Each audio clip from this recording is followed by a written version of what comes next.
தேவனுடைய வார்த்தைக்கு நேராக நம்முடைய கவனத்தை திருப்புவோம். 2 நாளாகமம் 17ஆம் அதிகாரம் 3ஆம் வசனத்தின் முன்பகுதி. கர்த்தர் யோசபாத்தோடு இருந்தார். அல்லேலூயா! என்ன அற்புதமான ஒரு வார்த்தை, என்ன அற்புதமான ஒரு வார்த்தை. நம்முடைய வாழ்க்கையில் முதல் தேவையும் அவசியமான ஒரு தேவையும் எதுன்னு சொன்னால் கர்த்தர் நம்மோடு கூட இருப்பது.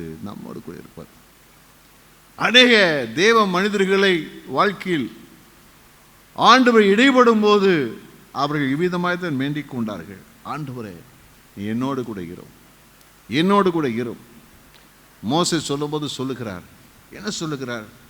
யாத்திராகமம் 33ஆம் அதிகாரம் 15வது வசனம். அப்பொழுது அவன் அவரை நோக்கி, உம்முடைய சமூகம் என்னோட கூட செல்லாமற் போனால் எங்களை இவ்விடத்திலிருந்து கொண்டு போகாதிரும். நீங்க என் கூட வரலன்னா இங்கிருந்து என்ன நகர கூட விடக்கூடாது, நீங்க என் கூட வரணும். ஏன்னா தேவன் நம்மோடு இருப்பதை காட்டிலும் மேலானது ஒன்று கிடையவே கிடையாது. சாதித்தவர்கள், வெற்றி பெற்றவர்கள், சாட்சியாய் வாழ்ந்தவர்கள், இவர்களெல்லாம் நீங்க பார்த்தீங்கன்னா அதில் ஒரு வார்த்தை அங்கே இருக்கும், கர்த்தர் அவர்களோடு கூட இருந்தார். தாவீதோட கர்த்தர் இருந்தார், யோசேப்போட கர்த்தர் இருந்தார் அப்படின்னு சொல்லி அந்த லிஸ்ட் அப்படியே பெருசாக்கி கொண்டே என்ன செய்ய இருக்கும். என்னுடைய வாழ்க்கையில் ஏதாவது ஒன்று நடந்திருக்கு என்று சொன்னால், ஒரு முன்னேற்றம், உயர்வு, மேன்மை, ஆசீர்வாதம் இவைகள் எல்லாம் நடந்திருக்கு சொன்னால் அதுக்கெல்லாம் காரணம் தேவன் அவளோடு கூட இருந்தார். ஆகியதை சொல்றோம், நம்முடைய வாழ்க்கையில் முதலும் அவசியமான ஒரு தேவை இருக்கிறது சொன்னால் அது என்ன? கர்த்தர் நம்மோடு கூட இருக்க வேண்டும். வேதம் அழகாய் இங்கே சொல்கிறது, யோசபாத் என்றதான ராஜாவோடு கர்த்தர் இருந்தார். நம்ம பார்க்குறவங்க சொல்லணும், இவரோட கர்த்தர் இருக்கிறார், இந்த சகோதரோட கர்த்தர் இருக்கிறார், நாம் அதை உறுதி செய்து கொள்ள வேண்டும். கர்த்தர் என்னோடு கூட இருக்கிறார். அதை காட்டிலும் சிறப்பு நமக்கு கிடையாது, மேன்மை கிடையாது, மகிமை கிடையாது. ஆகையினாலே இந்த நாட்களே கர்த்தர் நம்மோடு கூட இருக்கத்தக்கதாக நாம் அதை வாஞ்சிப்போம், அதை பெற்றுக்கொள்வோம், அதை அனுபவிப்போம். கர்த்தர் நமக்கு உதவி செய்வாராக. யோசபாத்தோட கூட கர்த்தர் இருப்பதற்கு காரணம் என்ன? இதை நாம் அறிந்தால் நம்முடைய வாழ்க்கையிலும் கர்த்தர் நம்மோடு கூட எப்பொழுதும் இருக்கத்தக்கதாக அந்த அனுபவத்தை நம்ம பெற்றுக்கொள்ளலாம். எந்த ஒரு அனுபவமே சில கிரயத்தின் அடிப்படையில் நமக்கு கிடைக்கிறது. கர்த்தர் நம்மோடு கூட இருக்க வேண்டும் என்றால் நாம் இந்த யோசபாத்தை போல நாமும் இந்த உலகத்திலே காணப்பட வேண்டியது அவசியமாக இருக்கிறது. எத்தனையோ பேர்கள் இருந்தார்கள் உலகத்தில், உலகமெங்கிலும், இந்த காலத்திலும் சரி அந்த காலத்திலும் சரி ஏராளமான ஜனங்கள் இருந்தார்கள், கோடிக்கணக்கான ஜனங்கள் இருந்தார்கள். இஸ்ரவேலிலேயும் லட்சக்கணக்கான ஜனங்கள் இருந்தார்கள். ஆனால் ஒரே ஒருவனோடு மாற்றும் கர்த்தர் இருந்தார். ஒரே ஒரு நபரோடு கூட கர்த்தர் இருந்தார் வேதம் சொல்கிறது. அப்படியானால் இந்த உலகத்தில் அநேக இடத்துல கர்த்தர் இல்லை, ஆனால் ஒருவர், இருவர் என்று சொல்லக்கூடிய அந்த எண்ணிக்கைக்கு உட்பட்ட ஒரு சிறப்பு நிலையிலே தான் ஆண்டு வந்திருக்கிறார் என்று சொன்னால் அதுக்கு காரணம் இல்லாமல் இல்லை. அவருடைய வாழ்க்கையிலே மற்றவர்களை காட்டிலும் வித்தியாசம் இருக்கிறது. நம்முடைய வாழ்க்கையிலே இந்த யோசபாத்தை போன்ற ஒரு வித்தியாசம் நம்முடைய வாழ்க்கையிலே காணப்பட வேண்டியது மிக மிக அவசியம். தேவன் பெரிய அளவிலலாம் தேவன் நம்மகிட்ட எதிர்பார்க்கல. நம்முடைய வாழ்க்கை இயல்பாக இருக்கக்கூடிய சில காரியங்களை தான் கர்த்தர் நம்மகிட்ட எதிர்பார்க்கிறார். இது இருந்தால் கர்த்தர் நம்மோடு கூட இருப்பார். அல்லேலூயா! கர்த்தர் ஸ்தோத்திரம் உண்டாவதாக. என்ன வாழ்க்கையில் நமக்கு தேவை என்று சொன்னால் அதே 2 நாளாகமம் 17ஆம் அதிகாரத்தில் 3ஆம் வசனமும் 4ஆம் வசனத்தின் முன்பகுதியும். கர்த்தர் யோசபாத்தோடு இருந்தார். அவன் பாகால்களை தேடாமல் தன் தகப்பனாகிய தாவீது முன் நாட்களில் நடந்த வழிகளில் நடந்து. போதும். அப்போ அவன் என்ன செய்கிறான்? கர்த்தரை தேடினான், தேவனை தேடினான். தேவனை தேடுகிற ஒரு அனுபவம் நம்முடைய வாழ்க்கையில் மிக மிக அவசியம். தேவனை தேடுதல். ராஜாவுக்கு தேடுவதற்கு நிறைய காரியங்கள் உலகத்தில் இருந்திருக்கலாம். தேடுவதற்கு நிறைய காரியங்கள் இருந்திருக்கலாம். என்ன இருந்திருக்கலாம்? தான் எவ்வளவு பெரிய ராஜா என்பதை ஜனங்கள் காண வேண்டும் புகழ் நிமித்தமாக புகழை அவன் தேடி இருக்கலாம். அல்லது தன்னுடைய ராஜ்யத்தின் வலிமையை காட்ட அவன் விரும்பி இருக்கலாம், அதை தேடி இருக்கலாம். அல்லது வேறு காரியங்களை என்ன செய்யலாம் அவன் தேடி இருக்கலாம். உல்லாசமான வழிகளை அவன் தேடி இருக்கலாம். சாலமோனை போல உல்லாசமாக இருக்கக்கூடிய வழிகளை அவன் தேடி இருக்கலாம். ஆனால் இவரோ கர்த்தரை தேடுவதற்கு தான் இருதயத்தை என்ன திருப்பினான்? கர்த்தரை தேடினான். அல்லேலூயா, கர்த்தருக்கு ஸ்தோத்திரம் உண்டாகுதா. அப்போ நம்ம லைஃப்பில் எது முக்கியம்னு சொன்னால் கர்த்தரை தேடுதல் ரொம்ப முக்கியம். நமக்கு வேலைகள் நிறையா இருக்குது, கடமைகள் நிறையா இருக்குது, படிப்பு இருக்குது, பிரயாசம் இருக்கிறது, பல காரியம் இருக்குது. ஆனால் அவைகள் மத்தியில் நாம் கர்த்தரை தேட வேண்டும். ராஜாவுக்கு எவ்வளோ வேலை இருக்கும்? ஒரு ராஜாவுக்கு எவ்வளோ பெரிய வேலை இருக்கும்? ராஜாவுக்கு ஏகப்பட்ட வேலைகள். எங்கே என்ன பிரச்சனை இருந்தாலும் ராஜா தான் பார்க்கணும். அவருடைய முன்பதாக காரியங்கள் வரும். உடனே தீர்மானம் எடுக்க வேண்டியிருக்கிறது, செயல்பட வேண்டியிருக்கிறது. ராஜா எப்படியும் சும்மா இருக்க முடியாது. அப்போ அப்படிப்பட்டதான நிறைய அழுவுகள் மத்தியிலும் இந்த யோசபாத் ராஜா என்ன செய்கிறார்னா, முதலாவது தேவனை தேடுகிறார். தேவ பிரசன்னத்தை அவன் தேடுகிறவனாக இருந்தான். கர்த்தருக்கு ஸ்தோத்திரம். அப்போ தேவனை தேடுதல் அல்லது தேவ பிரசன்னத்தை தேடுதல் என்று சொல்வது என்னன்னு சொன்னால், அது தேவனுடைய சித்தத்தை தேடுதல். தேவன் எப்படி நான் வாழ விரும்புகிறார், அவருக்கு பிரியமானபடி நான் எப்படி வாழுவது. அது மாத்திரமல்ல, ஒரு காரியத்தை செய்யும்போது தேவன் எந்த வழிகளிலே அதை செய்ய விரும்புகிறார், எந்த வழிகளிலே செய்வது. அப்போ ஆண்டவர் நான் செய்யக்கூடிய காரியத்தை எப்படி செய்வது, தேவ ஆலோசனை கேட்டு அதன்படி செய்தல், வழிகாட்டுதலை பெற்றுக்கொள்ளுதல். அது மாத்திரமல்ல, நம்முடைய வாழ்க்கையில் பல விதமான தேவைகள் இருக்குது. அந்தந்த காலங்களில் அந்தந்த நேரங்களில் பலவிதமான தேவைகள் இருக்கிறது. பொருளாதார தேவை இருக்கிறது, பாதுகாப்பு சார்ந்த தேவை இருக்கிறது, அல்லது நம்முடைய எதிர்கால திட்டத்தை குறித்ததான தேவை நமக்கு இருக்கிறது. ஏகப்பட்ட தேவை இருக்குது. இது தேவைகளிலெல்லாம் நாம் என்ன செய்கிறோம்? நம்முடைய சுய ஞானத்தை, அறிவை, நம்முடைய பலத்தை சார்ந்திருக்கிறோமா, கர்த்தரை சார்ந்து வாழ்கிறோமா? ஆண்டவரே, எனக்கு இந்த காரியம் தேவை இருக்குது, ஆண்டவரே இதில் எனக்கு உதவி செய்யுங்க, எனக்கு இந்த பாதுகாப்பு தேவை, எனக்கு நீங்கள் தான் எனக்கு வேண்டிய பாதுகாப்பை தரணும், ஆண்டவரே என்னை நீங்கள் தான் ஆசீர்வதிக்கணும் அப்படி சொல்லி எல்லாவற்றுக்கும் அவரே சார்ந்திருக்கிற அனுபவம் தான் என்னது? கர்த்தரை தேடுதல். எல்லாவற்றுக்கும் மேலாக தேவனுடைய நோக்கத்திற்கு முன்னுரிமை கொடுத்தார். தேவனுடைய நோக்கம், தேவன் நம்மை குறித்து என்ன காரியத்தை உலகத்தில் என்ன செய்கிறாரோ அல்லது இனத்தை விரும்புகிறாரோ அதை செய்வதற்கு முதலிடம் கொடுத்து அதை செய்ய நம்ம அர்ப்பணித்தல். இதெல்லாம் எப்படி நமக்கு கிடைக்கும்னு சொன்னால், ஜெபத்தின் மூலமாக, வேத வசன தியானத்தின் மூலமாக தான் அதெல்லாம் நம்ம பெற்றுக்கொள்ள முடியும். சும்மாலாம் வராது. ஆண்டவரே நம்முடைய சித்தத்தை வெளிப்படுத்துங்க, ஆண்டவரே எனக்கு வேண்டிய வழியை காட்டுங்க, நீங்கள் என்ன செய்ய விரும்புகிறீங்க, உங்களுக்கு பிரியமானது என்ன, எப்போ கிடைக்கும்? ஜெபம் பண்ணுதல், வேதத்தை தியானம் பண்ணுதல். அல்லேலூயா, கர்த்தருக்கு ஸ்தோத்திரம் பண்ணுறோம். அநேக சமயங்கள் நம்ம என்ன நினைக்கிறோன்னா, யாராச்சும் ஒரு தேவ ஊழியக்காரங்க நம்ம தலையில் கையை வச்சு நம்முடைய குறித்து தேவ சித்தத்தெல்லாம் சொல்லிட்டாங்கன்னா நல்லா இருக்குமே. ஒருத்தரும் சொல்ல முடியாது. எவருக்கும் நம்ம குறித்த தேவ திட்டம் தெளிவாக தெரியாது. கொஞ்சம் சொல்லலாம், ஏதோ ஒன்று சொல்லலாம், கொஞ்சம் சொல்லலாம். ஆனால் தெளிவான வரைபடம் யாருடைய கையிலும் கிடையாது, தேவனிடத்தெல்லாம் இருக்குது. தேவன்கிட்ட கேட்கணும். அது எப்படி கேட்பது? எங்கே பெற்றுக்கொள்வதற்கான இடம் என்ன சொன்னால் தேவ சமூகம் தான். ஜெபமும் வேத வசன தியானம். அப்போ தேவனை தேடினான் என்று சொன்னால் ஜெபம் பண்றான், வேதத்தை வாசிக்கிறான். தேவனை தேடுகிறவர்கள் ஜெபம் பண்ணுவார்கள், வேதத்தை வாசிப்பார்கள். அப்போ இந்த அனுபவத்தை எல்லாம் அவருடைய வாழ்க்கையில் இருக்கும். ஜெபம் பண்ணாமல் வேதத்தை தியானம் பண்ணாமல் தேவனுடைய சித்தத்தை அறிய முடியாது. தேவனுக்கு பிரியமானது இன்னொன்று அறிய முடியாது. தேவனை சார்ந்து வாழ முடியாது. தேவனுக்கு முன்னுரிமை கொடுத்து வாழ முடியாது. ஆகையினால தான் நம்முடைய வாழ்க்கையில் என்ன தேவை?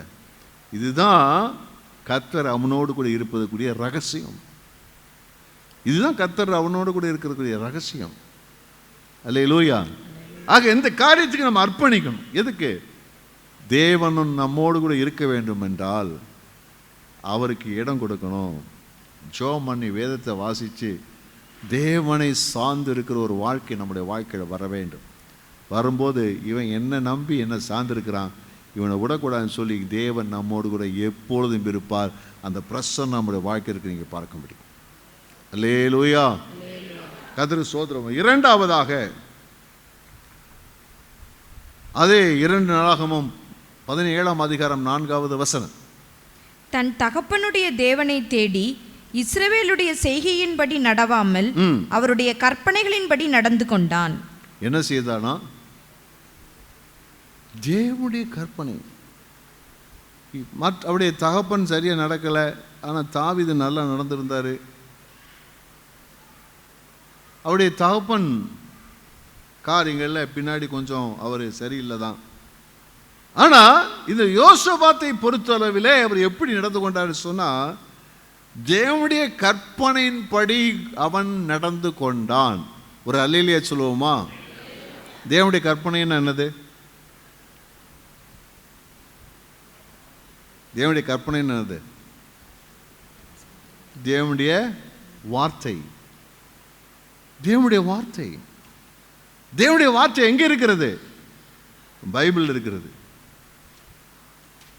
அப்போ அவர் எப்படி தேவனுடைய கற்பனைகள் எப்படி நடந்தார் என்றால், அவனுக்கு தேவனுடைய கற்பனைகளை அல்லது தேவனுடைய வசனத்தை அறிந்து கொள்ளக்கூடிய அறிவு அவனுக்குள்ள இருந்தது.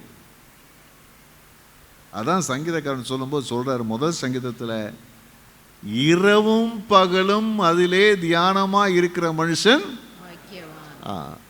இப்போ வேதத்தை என்ன செய்ய சொன்னா, நாம் வேதமும் கையுமாக வேதமும் நம்ம இருதயத்தில் வேதத்தை சுமந்து கொண்டே இருக்க வேண்டும். கர்த்தருடைய வேதத்தை நீங்க வாசிக்க வாசிக்க வாசிக்க வாசிக்க வாசிக்க வாசிக்க வாசிக்க வாசிக்க தேவனுடையதான காரியங்களை புரிந்து கொள்ள முடியும், அறிந்து கொள்ள முடியும். தேவன் நம்மை குறித்து என்ன விரும்புகிறார், நாம் எப்படி நடக்க வேண்டும் என்பதை குறித்து தேவன் அழகாக வேதத்தில் நமக்கு என்ன செய்ய எழுதி வச்சிருக்கிறார். அல்லேலூயா. ஏன் நம்ம தேவனுடைய கற்பனையின்படி நாம் நடக்கிறதில்லை என்றால், அவருடைய மேன்மையை நாம் உணராது இருக்கிறோம். ஏன் பைபிளை வாசிக்கல, ஏன் வேதத்தை தியானிக்கல, ஏன் அந்த வேதத்தை வாசித்து அந்த வசனத்துப்படி நடக்கலை? ஏன்னா அந்த மேன்மை நாம் உணராது இருக்கிறோம். ஒரு காரியத்தை குறித்து தானே அந்த மேன்மையை உணர்ந்துட்டோம்னா அதை சிறப்பாக எண்ணி அதை சிறப்பாய் பயன்படுத்துவோம். ஆமீன் சொல்லுவோமா? அல்லேலூயா. அப்போ ஏன் நம்ம வேதத்தின்படி நடக்கிறதில்லை? ஏனென்றால் நம்முடைய வாழ்க்கையில் என்ன இல்லை, அது மேன்மை தெரியல. மேன்மை நமக்கு என்ன செய்ய தெரியல. இந்த வேதத்தை குறித்து சொல்லும்போது,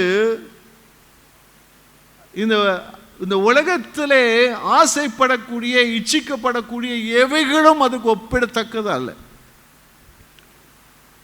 அநேகர் 1000 பொன் வெளியை காட்டிலும் நீ விளம்பின வேதமே எனக்கு நல்லது. அந்த இடத்துக்கு வரணும். ஆண்டவரே, 1 கோடி சொத்து வேணுமா, வேத வசனம் வேணும்னு சொன்னா என்ன சொல்லணும்? அப்புறம் பைபிள் வாங்கிக்கலாம், இப்போ இதை வாங்கிக்கலாம்னு சொல்லக்கூடாது. வேத வசனம் நமக்கு வந்தால், வேத வசனம் உள்ளத்தில் வந்தால், வேத வசனம் நடக்க ஆரம்பிச்சிட்டா தானா எல்லா ஆசீர்வாதம் வரும். நீர்க்காலில் ஓரமாய் நடப்பட்டு தன் காலத்தில் தன் கனியை தந்து இளைய தூரம் மரத்தை போட்டிருப்பான் செய்வதெல்லாம் ஆசீர்வாதம் தானா வரும். ஆகையினால் வேதத்தை நாம் இரவும் பகலும் தியானிக்கிற ஒரு ராஜாங்க. அவன் சாதாரண நாள் அவர் ராஜா வேதம் வாசிக்கிறார், வேதத்தை முக்கியப்படுத்தினாரு, அது தியானம் பண்ணாரு. ஆனா அதில் நடந்தார். அதான் விசேஷமான. இன்றைக்கு அநேக தேவ பிள்ளைகள் எப்படி இருக்கிறாங்கன்னா வேதத்தை வாசிக்கிறாங்க, அது ஒரு ஸ்டேஜ். அடுத்த ஸ்டேஜ் எப்படி இருக்கிறாங்கன்னா வேதத்தை தியானிக்கிறாங்க, அதை நோட்ஸ் எடுக்கிறாங்க. தேவனுக்கு என்ன பேசினாரு, இந்த வசனம் என்ன சொல்லுது, கர்த்தருடைய வார்த்தை என்ன சொல்லுது, நோட்ஸ் எடுக்கிறாங்க, அது குறிச்சுலாம் வைக்கிறாங்க. ஆனால் மூன்றாவது நிலை இருக்கிறது, நடக்கிற ஒரு நிலை, இந்த கற்பனையின்படி நடக்கிறது. அதுதான் தேவன் நம்மோடு இருக்கிறதுடைய ரகசியம். அப்போ வாசிக்கணும், கேட்கணும், அதை தியானிக்கணும். அதில் நாம் கற்றுக்கொண்ட தேவனுடைய வார்த்தைகளின்படி நாம் என்ன செய்து கொள்ள வேண்டும், நடக்க வேண்டும். ஒரு அல்லேலூயா சொல்லுவோமா? அல்லேலூயா.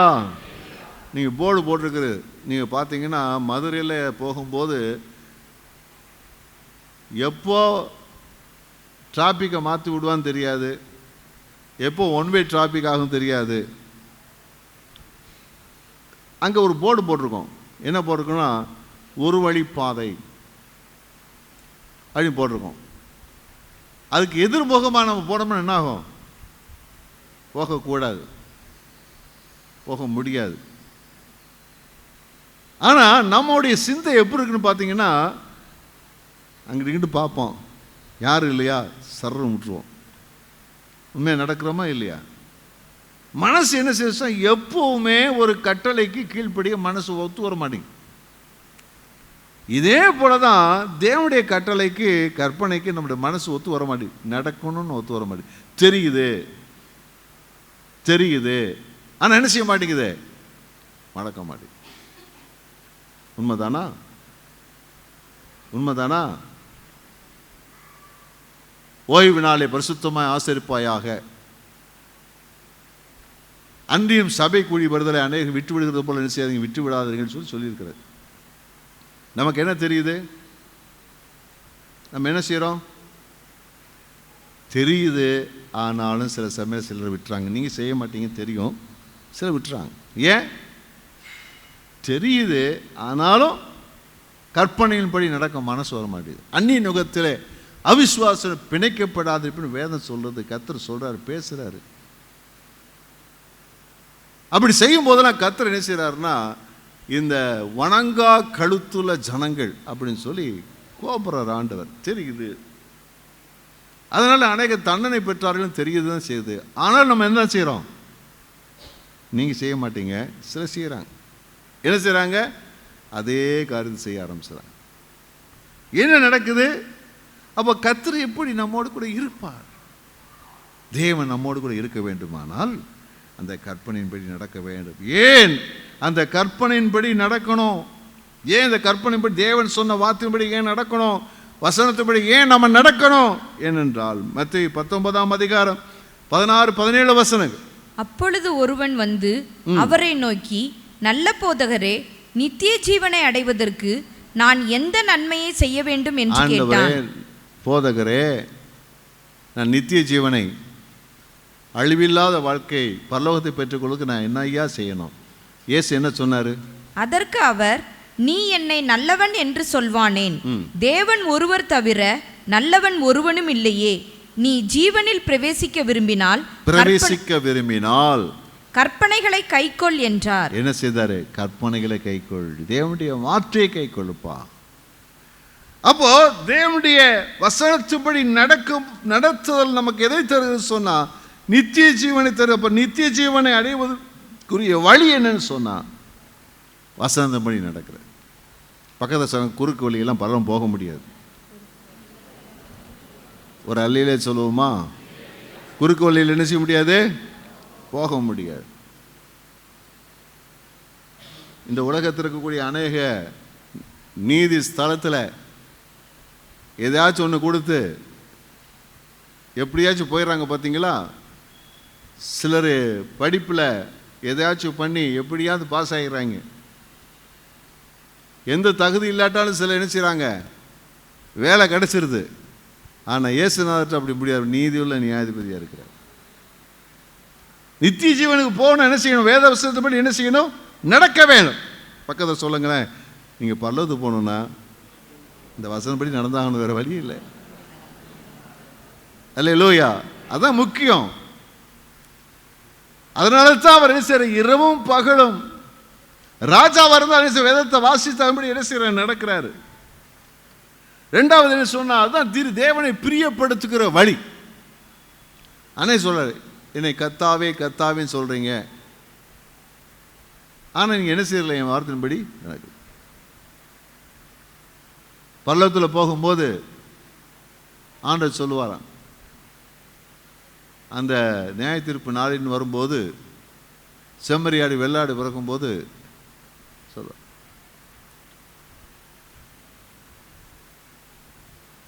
என்னை கத்தாவே கத்தாவேன்னு சொல்றவங்க என்ன செய்யறதில்ல, ஆண்டவர் உள்ள விடுறதில்லை.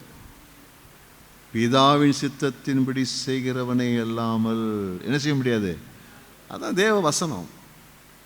அப்போ ஜெபம் பண்ணுறது நல்லது தான், அற்புதங்கள் செய்கிறது நல்லது தான், அதிசயம் நடப்பிக்கிறது நல்லது தான். ஆனால் பல்லத்து போனால் என்ன செய்யணும், வசனப்படி நடக்கணும். அதனால தான் அவர் வேதத்தை முக்கியப்படுத்துகிறாரு. அவரை பிரியப்படுத்துகிற வழி ரொம்ப முக்கியமானது. அது மாத்திரமல்ல, யாத்திராம் 20ஆம் அதிகாரம் 6ஆம் வசனம் வாசிங்க. என்னிடத்தில் அன்பு கூர்ந்து என் கற்பனைகளை கைக்கொள்ளுகிறவர்களுக்கோ 1000 தலைமுறை மட்டும் இரக்கம் செய்கிறவராய் இருக்கிறேன். தேவனுடைய இரக்கத்தை பெறதுக்கு என்ன செய்யணும், என்ன செய்யணும், அவருடைய கற்பனைப்படி நடக்கும். தேவன் யார் மேல ரொம்ப இறக்கப்படுறாரு, அவர் சொல்றாரு, அவருடைய கற்பனைக்கு பயந்து அவருடைய கற்பனைப்படி நடக்கிறவர்களுக்கு என்ன செய்யறாராம், 1000 தலைமுறைக்கு இரக்கம் செய்வார். அப்ப கற்பனைக்கு தேவனுடைய வார்த்தைக்கு நாம் நடக்கும்போது என்ன செய்யுது, தேவ கிருபை தேவ கிருபை தேவ இரக்கம் அளவில்லாமல் நம்முடைய வாழ்க்கையில் வந்து கொண்டே இருக்கிறது. அதனால தான் அவர் என்ன செய்தார்னா, யோசபாத் தேவனுடைய கற்பனையின்படி நடந்தார். அதனாலே கர்த்தர் அவரோடு கூட இருந்தார். அல்லேலூயா. அப்போ கற்பனையின்படி நடக்கணும். ஞாயிற்றுக்கிழமை ஆராதனை கேட்குறோம், ஆராதனைக்கு வர்றோம், தேவனுடைய வார்த்தையை கேட்குறோம், செய்தியை கேட்குறோம், கர்த்தர் நம்மோடு பேசுகிறாரு. என்ன செய்யணும், அதை என்ன செய்யணும், நோட்டில் எழுதணும், உண்மைதான், குறிப்பெடுக்கணும், உண்மைதான், இருதயத்தில் பதிக்கணும். அதன்படி என்ன செய்து கொள்ள வேண்டும், நடக்க வேண்டும். அதுதான் கர்த்தர் நம்மோடு இருக்கக்கூடியதான வழியாக என்ன செய்கிறது இருக்கிறது. அல்லேலூயா அல்லேலூயா. கர்த்தர் சோதரம். 6ஆம் வசனம் வாசிங்க, 17:6. கர்த்தருடைய வழிகளில் அவன் இருதயம் உற்சாகம் கொண்டது. அவனுடைய உற்சாகத்தை பாருங்க, எதிலே அவனுடைய உற்சாகம் இருந்தது. யோசபாத் அவனுடைய இருதயம் உற்சாகம் கொண்டது. ஒரு உயர்வு வந்ததுக்கு அப்புறம் நாம் எதிலே உற்சாகமாக இருக்கிறோம். சாலமோனுடைய விழுகைக்கு காரணம் என்னவென்று சொன்னால், அவனுடைய உற்சாகம் எதிலே சொன்னால், உல்லாசங்களிலே அவனுக்கு உற்சாகம் வந்துருச்சு. உலகத்திலே உற்சாகம். தோட்டங்களை நாட்டினேன், துறவுகளை உண்டாக்கினேன், எல்லாவற்றையும் என்ன செய்தேன், அனுபவித்தேன். என் கண்டவைகளில் ஒன்று என்ன செய்யலை, நான் விட்டு வைக்கவில்லை. அவனுடைய சித்த போறான் எப்படித்தான் சொன்னா, அவனுடைய இருதயம் உலகத்தின் பின்பதாக போனது.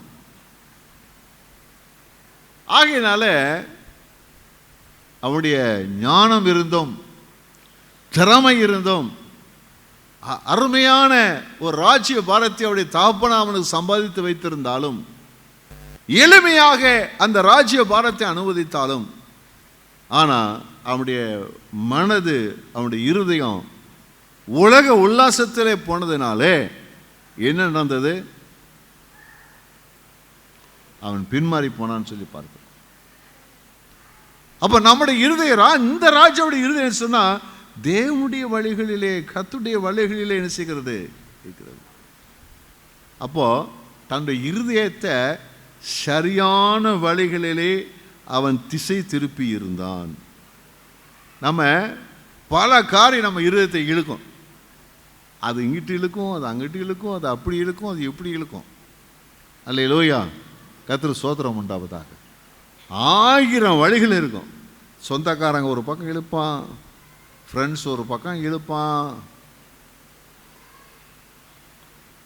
அது ஒரு பக்கம் இழுக்கும், இது ஒரு பக்கம் இழுக்கும். உலகத்தை இழுக்கிறதுக்கு காரியமாக இல்லை, ஏகப்பட்ட காரியம். அவங்க அப்படி இருக்காங்களே, இவங்க எப்படி இருக்கிறாங்களே அப்படின்னு சொல்லி உலகம் இழுக்கும். ஏன் நம்ம அப்படி இருக்கக்கூடாதுன்னு உலகம் என்ன செய்யும், நம்ம இழுக்கும். அப்போ கண்கள் நம்ம ஈர்க்கக்கூடியதான எல்லா இடங்களிலும் நாம் இருதயத்தை திருப்புவோம் என்று சொன்னால் அது நமக்கு ஆபத்தை உண்டாகும். அதனால தான் சங்கீதக்காரன் விதமாக சொல்ற 119ஆம் சங்கீதம் 36, 37 வசனங்களில் சொல்றார், என் இருதயம் பொருளாசையை சாராமல் அப்ப என்ன சொல்றாரு, அப்படி இருதயத்துக்கு எதற்கு இடம் கொடுக்கல, பொருளாசைக்கு இடம் கொடுக்கல. உமது சாட்சிகளை சாரும்படி செய்யும், மாயையை பாராதபடி நீர் என் கண்களை விலக்கி. அப்போ மாயையை பாராதபடி, அப்போ இந்த உலகத்தில் இருக்கக்கூடிய எல்லாமே எதுதான், எங்க உலகத்திற்கு எல்லாமே இதுதான் மாயை. மாயன் என்னது, மாயன் என்னது, பொய், ஒன்றும் இல்லைன்னு அர்த்தம். ஒரு அல்லையிலேயே சொல்லுவோமா? அப்போ எல்லாமே மாயை தான். நல்ல பிரியாணி, சூப்பர் பிரியாணி சாப்பிட்டதுக்கு அப்புறம் அவ்வளோதான், அந்த நேரம் இன்பமாக இருக்குது, ருசியாக இருக்குது, அவ்வளோதான், நல்லா இருக்கு, அவ்வளோதான். அதுக்கப்புறம் எந்த ஒரு பொருளுமே நிலையானதல்ல, நிலையான சந்தோஷத்தை கொடுக்கக்கூடியதல்ல, நிலையாக இருக்கக்கூடியதல்ல. ஆகையினால நம்ம கவனம் என்ன செய்யணும்னா அதில் செலுத்தாதபடிக்கு என்ன சொன்னால் தேவனுடைய காரியங்களில் நம்ம திருப்புவேன். அவன் திருப்பும் போது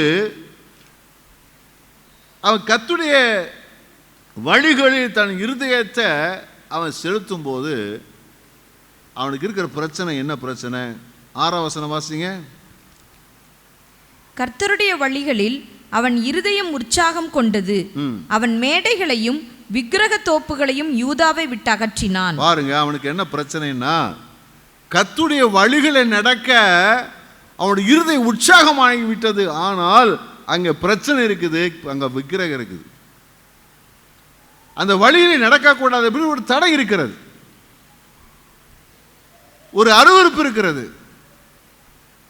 அப்போ அவர் என்ன செய்யற பாருங்க, எது தடையோ அதை முழுமையாக அகற்றுகிறதை குறித்து என்ன செய்கிற நம்ம பார்க்கலாம். இன்றைக்கு ஆண்டுடைய பிள்ளைகள் அநேகர் தேவனுடைய வழிகளிலே உற்சாகம் கொள்ளாமல் இருக்கிறதுக்கு காரணம் என்ன?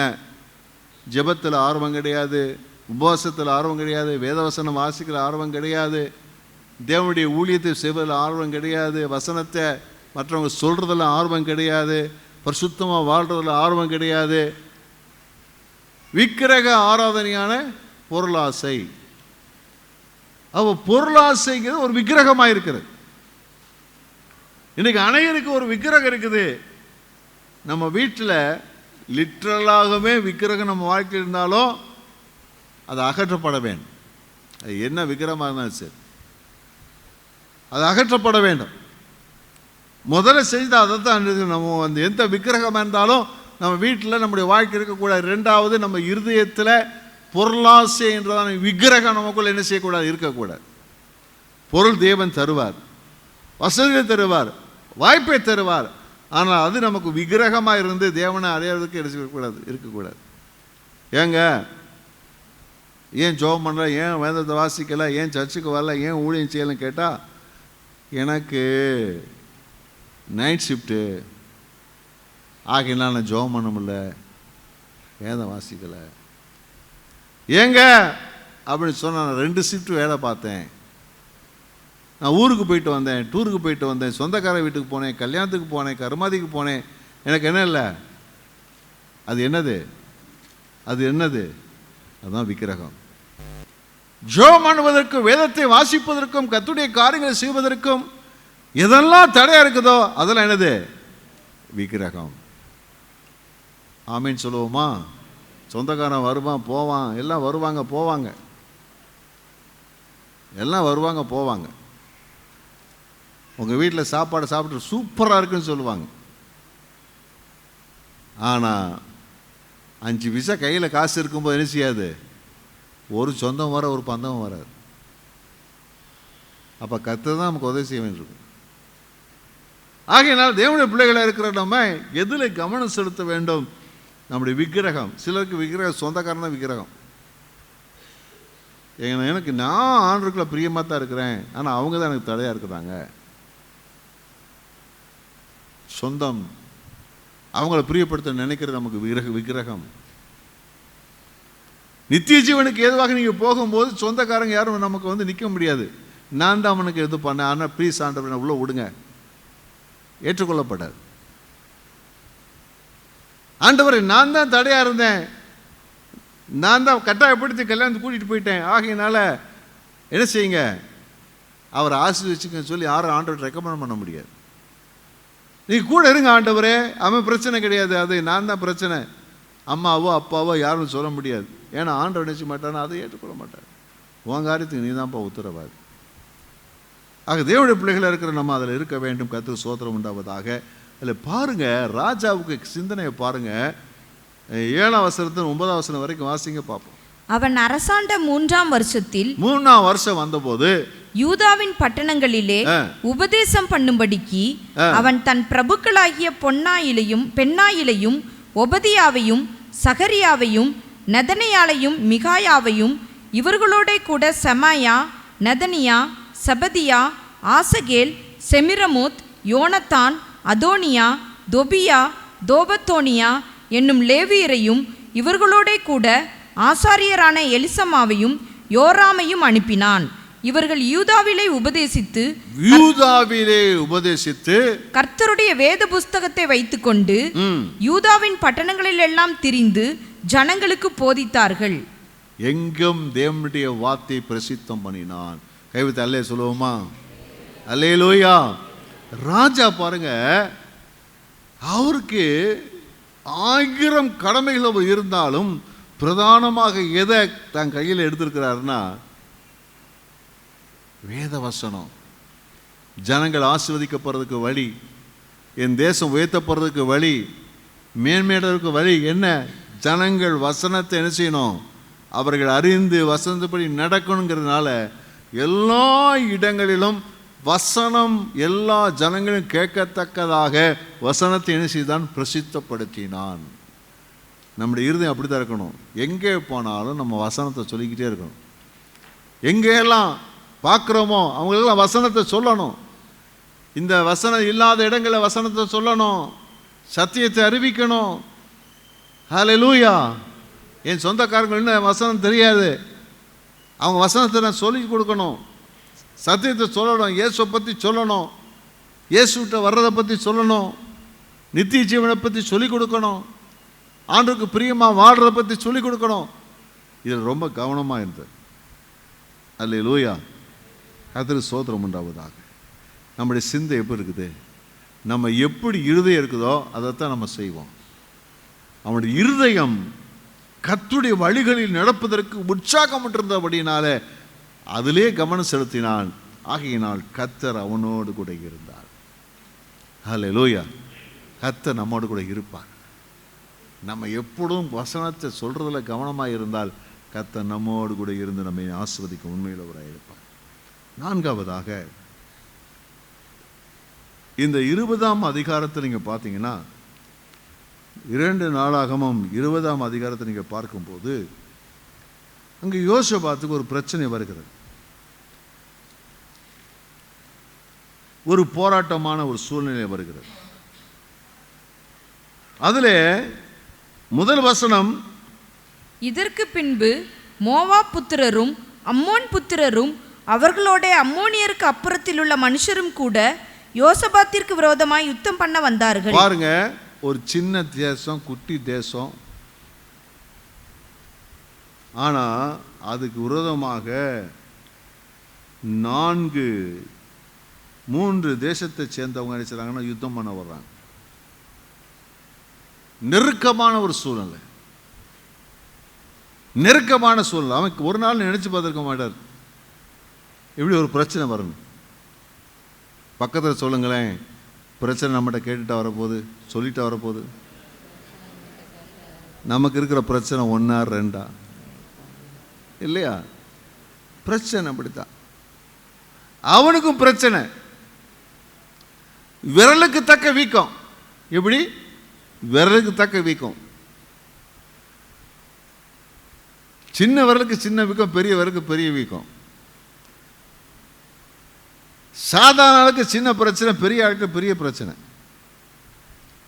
யோசபாத்துக்கு பெரிய பிரச்சனை, தேசம் அளவில் ஒரு பெரிய பிரச்சனை. 3 தேசங்கள் ஒன்று சேர்ந்து இந்த யூதாவுக்கு விரோதமாக அவர்கள் யுத்தத்துக்கு வர்றது. என்ன செய்யறது? ஏன்னா படைபலம் கிடையாது, படைபலம் கிடையாது.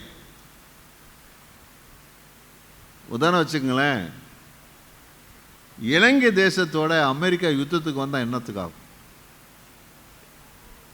இலங்கை தேசத்தோட அமெரிக்க தேசம் யுத்தத்துக்கு வந்தால் என்னத்துக்காகும்? அது என்னத்துக்கு ஆகும்? இதே நிலை தான் அன்னைக்கு இருந்தது.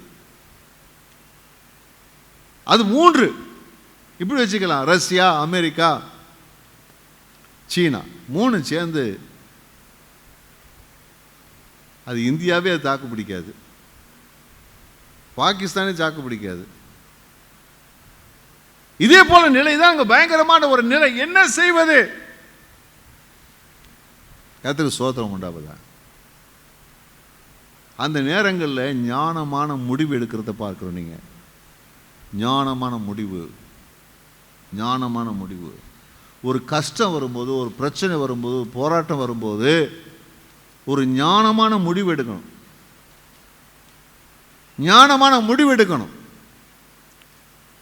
சில ராஜாக்கள் அந்த நேரத்தில் அங்கே தேவன் வெறுத்த எகிப்துக்கு போனார்கள், உதவியை தேடி போனார்கள். சிலர் பாபிலோனை தேடி போனார்கள். அவர்கள் ஆகையினால் அவர்கள் மிகுந்த வேதனைப்பட்டார்கள். ஆனால் இவனும் என்ன செய்கிறான் சொன்னா, உடனே உடனே அவன் கர்த்தருடைய பாதத்தை பிடித்து கொண்டான், கர்த்தரை சார்ந்து கொண்டான். உடனே ஒரு உபவாசம், தேசம் எங்கிலும் உபவாசம்.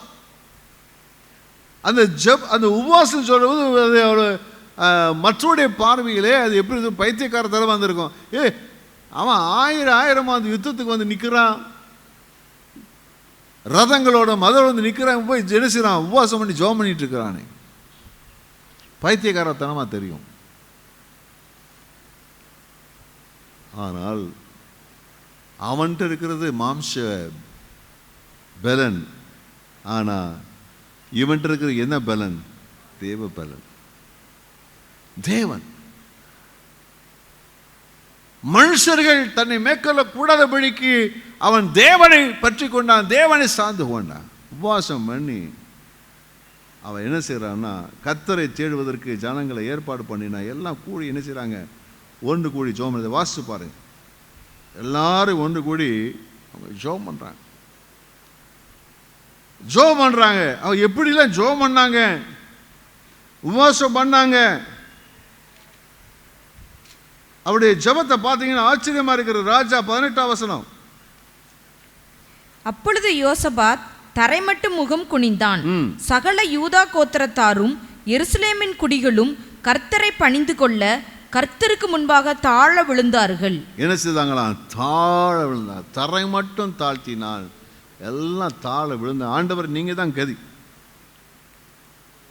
பக்கத்தில் சொல்லுங்க, பிரச்சனை வந்தா என்ன செய்யணும்? நம்ம சொல்ல வேண்டிய வார்த்தை என்னதுதான்? ஆண்டவர் நீங்க தான் எனக்கு, உங்களை விட்டா எனக்கு வேற வழி இல்லை ஆண்டவரே. அல்லேலூயா. உங்களை விட்டா எனக்கு வேற வழி கிடையாது, கதி கிடையாது. இதுதான் கர்த்தரை சார்ந்து கொள்ளுதல். இதான் கர்த்தரை சார்ந்து. அங்க போயிடுவோமா, இங்க போயிடுவோமா, அதை பண்ணிடுவோமா. நீ நல்லா இருக்கும்போது 1000 பேர் வருவாங்க, 1000 காரியம் நடக்கும். ஆனால் கஷ்டப்படும் போது, பிரச்சனை சொல்லும்போது யாரும் இருக்க மாட்டாங்க, எவரும் இருக்க மாட்டாங்க. ஆனால் ஆபத்து காலத்தில் அனுகூலமான துணையாக இருக்கிறவர் யார் தான்? இந்த கர்த்தராய் இயேசு கிறிஸ்து தான். அவர் தான் நமக்கு துணையாக இருப்பார். தேடுறாங்க. தேடும்போது கர்த்தர் எழுந்தருளுகிறார். தீர்க்கதரிசி மூலமா பேசுறாரு. பயப்படாதீங்கப்பா, இந்த யுத்தம் உங்களுடையதல்ல, கர்த்தருடையது. கர்த்தரை சார்ந்து கொண்டா பிரச்சனை நம்ம பிரச்சனை இல்லை, அது கர்த்தர் பிரச்சனை. அல்லேலூயா. ஆணுடைய பாதத்தை பிடிச்சிக்கிட்டு ஆண்டவரை நீங்க தான் எனக்கு வேற வழி கிடையாதுன்னு சொன்னோம்னா நம்ம பிரச்சனையை யார் கையில் எடுத்துக்கிறது? கர்த்தர் கையில் எடுத்துக்கிறார். பக்கத்தில் சொல்லுங்க, ஏங்க நீங்கள் உங்கள் கஷ்டத்தை நீங்களே சுமக்கிறீங்க? பக்கத்தில் நீங்கள் ஏங்க உங்கள் கஷ்டத்தை நீங்களே சுமக்கிறீங்க? கர்த்தர்ட்ட சொல்லுங்க, கர்த்தர்ட்ட பிரச்சனையை போடுங்க. நம்ம பிரச்சனை அவர் சுமந்துக்குவார். அவர் நமக்கு அற்புதம் செய்வார், நமக்காக யுத்தம் செய்வார். மனிதர்கள் தேவனோடு யுத்தம் பண்ணி மேற்கொள்ள முடியுமா? அதுதான் நடந்தது. அதுதான் நடந்தது. சொன்ன மாத்திரத்தில் இவங்க எல்லாம் தேவ சமூகத்தில் தாளை விழிஞ்சு பணிந்துக்கிட்டு என்ன செய்கிறாங்கன்னா, நல்ல விசுவாசத்தோட நம்பிக்கையோட சில கர்த்தரை நல்லா துதிக்கிறாங்க. பாடல் குழுவை ஏற்படுத்தி எல்லாரையும் அந்த யுத்த சேனைக்கு முன்பதாக முன்னும் பின்னும் ஆட்கள் நிப்பாட்டி நல்லா கர்த்தரை துதிக்கிறாங்க. துதிக்கும் போது கர்த்தர் கிரியை செய்கிறார். அல்லேலூயா. பக்கத்தில் சொல்லுங்க, அழுதுகிட்டே இருக்காதீங்க, நல்லா துதிங்க. அழுதுகிட்டே இருக்காதீங்க, எரேமியா வராதிங்க, தாவீதாருங்க. பக்கத்தில் எரேமியா வராதிங்க, தாவீதாருங்க. அல்லேலூயா. அழ வேண்டிய நேரம் அழணும், ஆனால் என் நேரம் அழுதுட்டு இருக்கக்கூடாது. அல்லேலூயா. அழ வேண்டிய நேரம் தான் அழணும், மற்ற நேரம் என்ன செய்யணும்? நல்ல கர்த்தரை துதிக்கணும். நல்லா துதிச்சு பாருங்க, தேவன் எழுந்தருளுவார். அவருடைய சத்துருக்கள் நேசிக்கப்படுவார்கள், சிதறடிக்கப்படுவார்கள். அதுதான் நடந்தது. என்ன நடந்தது சொன்னால், ஆண்டவர் அவங்களுக்குள்ள என்ன ஒருத்தருக்கு ஒருத்தர் எழுப்பிட்டார். அடித்து விழுந்து இவங்க ஒரு சின்ன ஒரு கத்தியை கூட தூக்க முடியல, தூக்கலை, அவசியம் இல்லை.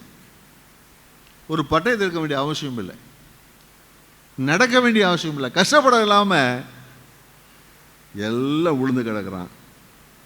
அவனுடைய ஆசைகள்லாம் கொள்ளையெடுக்கத்தக்கதான அளவில் தேவன் அற்புதத்தை செய்தார். கர்த்தரை சார்ந்து, அதனால தான் கர்த்தர் அவனோடு இருந்தார். என்னன்னாலும் ஏன்டா நான் தான்ப்பா அவனுக்கு, என்னன்னாலும் நான் அவனுக்கு வாழ்வு வேணாலும் என்ன தான் பிடிச்சிருப்பான், கஷ்டம்னாலும் என்ன தான் பிடிச்சிருப்பான், வியாதி வந்து என்ன தான் பிடிச்சிக்கிடுவான், எங்கேயும் போக மாட்டான். எனக்கு எல்லாமே நான் தான் சொல்லி அவன் என்னையே சார்ந்திருக்கிறான்ல, ஆக நான் அவனோட தான் இருப்பேன். இப்படிப்பட்டவங்களோட தான் கர்த்தர் இருக்கிறார்.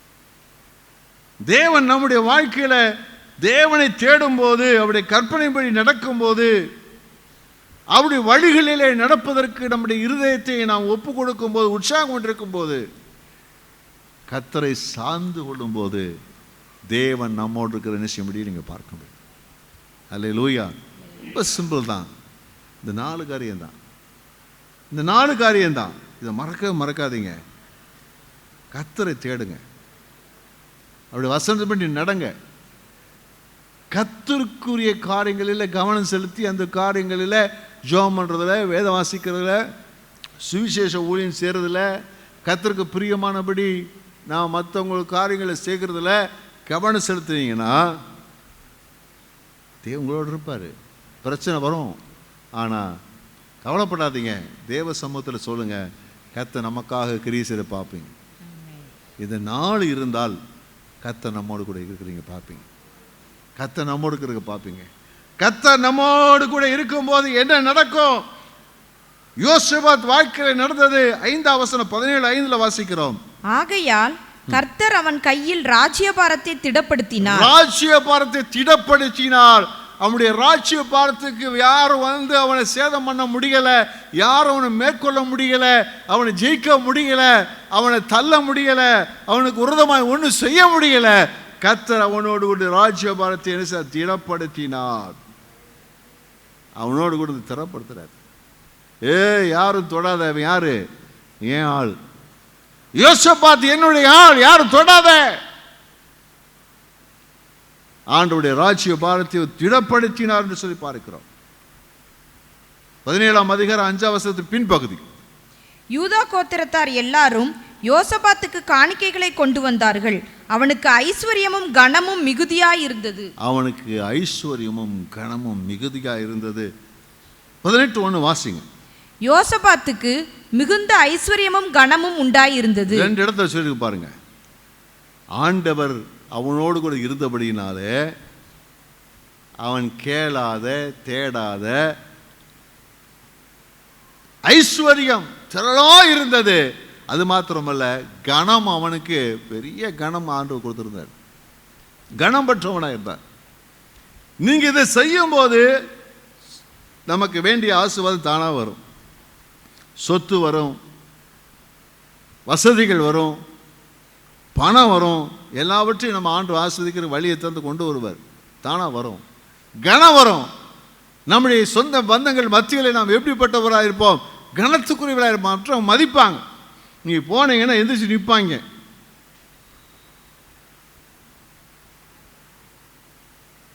அதான் பாஸ் நடக்க மாட்டேங்குது, எனக்கு கண்டுக்கவே மாட்டேங்குது. நடக்கும் எப்போ? கர்த்தர் உங்களோடு கூட இருந்தால்.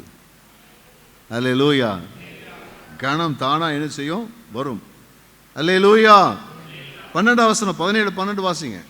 இப்படியே யோசபாத் வர வர மிகவும் பெரியவனாகி யூதாவிலே கோட்டைகளையும். போதும். என்ன செய்தானா?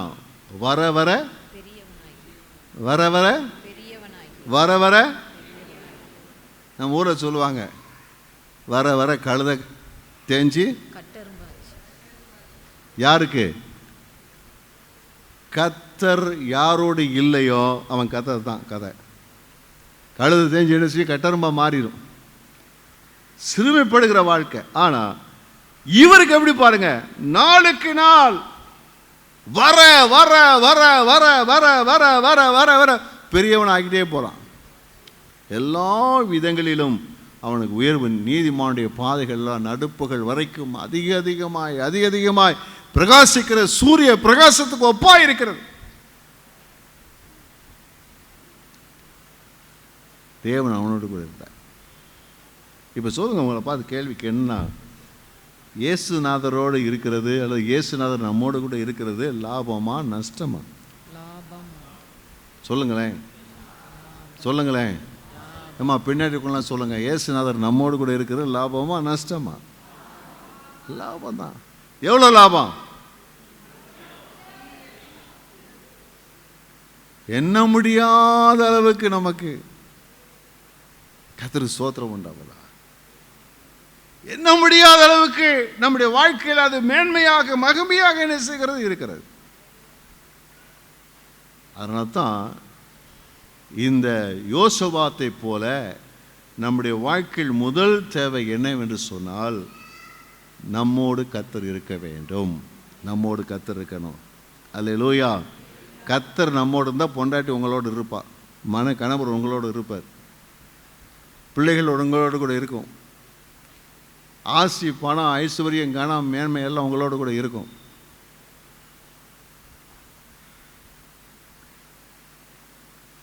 கர்த்தர் உங்களோடு கூட இல்லைன்னா நீங்கள் வளர்க்குற நாய் கூட உங்களை விட்டுட்டு போயிடும்.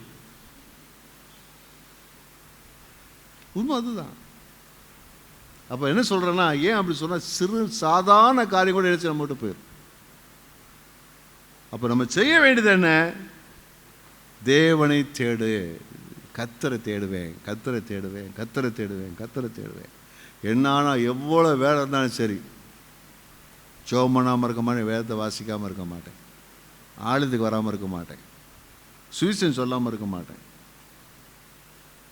தேவனுக்கு பிரியமானபடி நடக்காமல் இருக்க மாட்டேன், வேதத்தை வாசிப்பேன், நடப்பேன் அதபடி. யார் என்னை பற்றி என்ன சொன்னாலும் பரவாயில்ல. பைத்தியம் சொன்னாலும் என்ன, அநேக பைத்தியம்லாம் சேர்ந்து நல்லவனை பைத்தியம் தான் சொல்லும். உண்மைதானா? நீங்கள் ஒரு பைத்தியத்தை போய் பேசி பாருங்க, உங்களை பைத்தியம் சொல்லும். உலகமே பைத்தியமாக தான் இருக்குது. பைத்தியக்காரர்கள் நிரப்பப்பட்ட ஒரு உலகமாக இருக்கிறது. ஆனால் கர்த்தரோடு இருக்கணும் பைத்தியக்காரன் மாதிரி பார்க்கும். ஆனால் ஒரு காலம் வரும்போது விளங்கும் யார் பைத்தியம் என்று விளங்கும். அவன் அப்படி தான் சொல்லுவாங்க. ஆனால் ஒரு மனுஷன் பாட்டு பாடினார், கிறிஸ்துவுக்கு பைத்தியக்காரன் நீ யாருக்கு?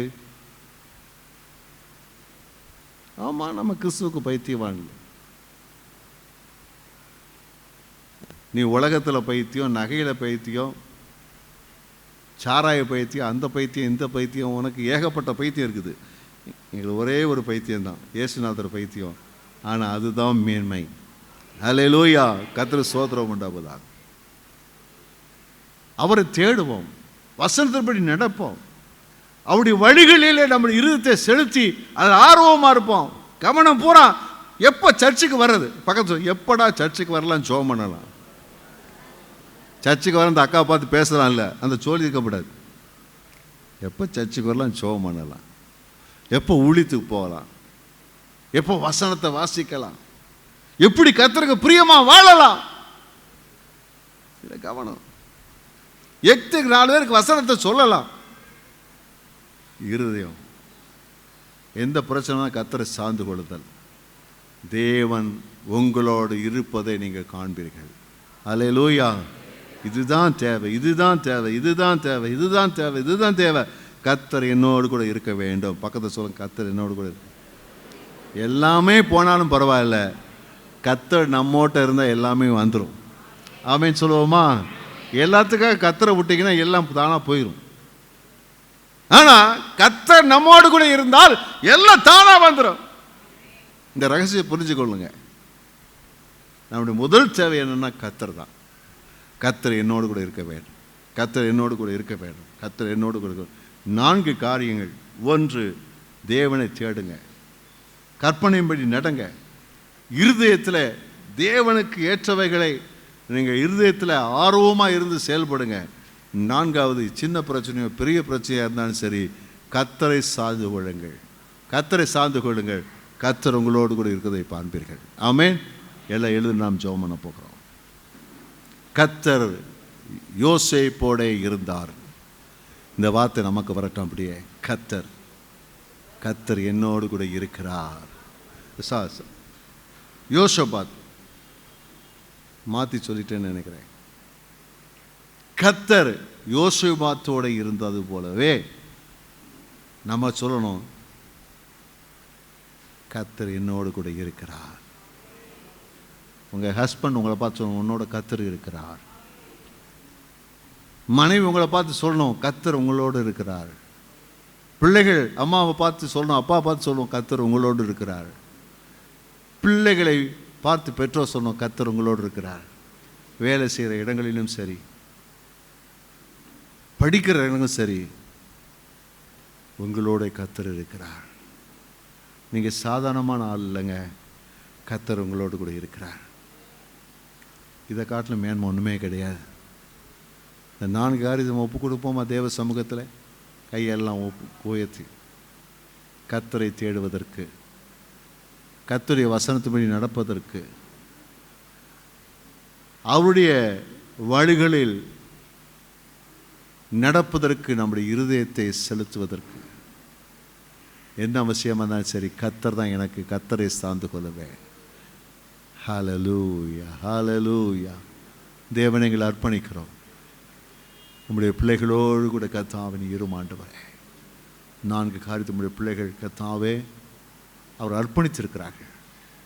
கர்த்தர் நம்முடைய பிள்ளைகளோடு கூட இருந்து ஆண்டவரை யோசபாத்துக்கு கொடுத்த அனைத்து ஆசீர்வாதங்களையும் கர்த்தர் நம்முடைய பிள்ளைகளை தந்து நடத்தவே என்று ஜெபம் பண்ணுகிறேன். கர்த்தர் நாம் நம்முடைய பிள்ளைகளை ஆசீர்வதிக்கிறேன். ஆசீர்வதி எல்லா துதியும் உமக்கே செலுத்துகிறோம். இரட்சகர் இயேசுவின் நாமத்தில் நல்ல பிதாவே, ஆமென். என் ஆத்துமாவே கர்த்தரை ஸ்தோத்திரி, என் முழு உள்ளமே எடுப்பு நாமத்தை ஸ்தோத்திரி. என் ஆத்துமாவே கர்த்தரை ஸ்தோத்திரி, கர்த்தர் செய்த சகல பலத்தையும் மறவாதே. ஆமென்.